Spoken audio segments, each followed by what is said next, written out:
to help our men. Once we educate the general public, not only in this nation but worldwide, to the true facts that these men are in fact not being treated the way Hanoi would like to paint the picture, then I believe public pressure will be brought to bear upon Hanoi, and they will be shown up for the dishonesty. We tell the world, we have not heard, we do not know. Please just let us know if our husbands or sons are alive. This is so little to ask. I've gone to see Senator McGovern since he has been to Paris and has talked with the North Vietnamese. I've written to Secretary General U Thant at the UN, and I have written to Juan Thuy several times. I've not received a reply.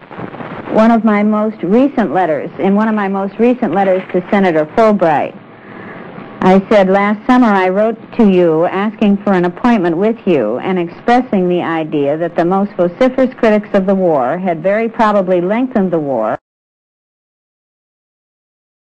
The possibility of release for the prisoners. At that time, you refused to see me on the grounds that my idea was so preposterous, and that was his phrase, that visiting with me would serve no purpose. We're going back in hopes of finding the information that we originally went there seeking. On September 17th, the North Vietnamese promised to send us letters regarding our husbands' status and well-being. We have not to date received those letters. We still want to know about our husbands. We want to know what we can tell our children concerning their fathers. Well, yes. At the beginning, the real rough treatment came at first when they were trying to get military answers from you, and then after that they tried to force you into appearing before these delegations to say that you had received humane treatment, and they would throw rocks at you and hit you, and one of the they dislodged a filling, but and then once I got to the camp, they refused to give me medical treatment, saying that I was going to die in 4 hours if I didn't give them information. I just finally passed out. The North Vietnamese tried to get Lieutenant Commander Stratton to appear before a press delegation and say that he had received humane and lenient treatment. He refused because his treatment hadn't been humane. He had been tied up to ropes, with ropes to such a degree that he still has large scars on his arms from the rope burns which became infected. He was deprived of sleep, beaten, had his fingernails removed, and put in solitary, but the North Vietnamese insisted that he make the false humane treatment statements and threw him into a dark cell alone to think about it for 38 days. I feel a strong obligation to the men back there. They know that I'm going to come back here and tell the truth, and that's what they wanted.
A great free debate of all time surfaced in the United States, and the country gave birth to 100 voices in universities, in town halls, on television, and in Washington.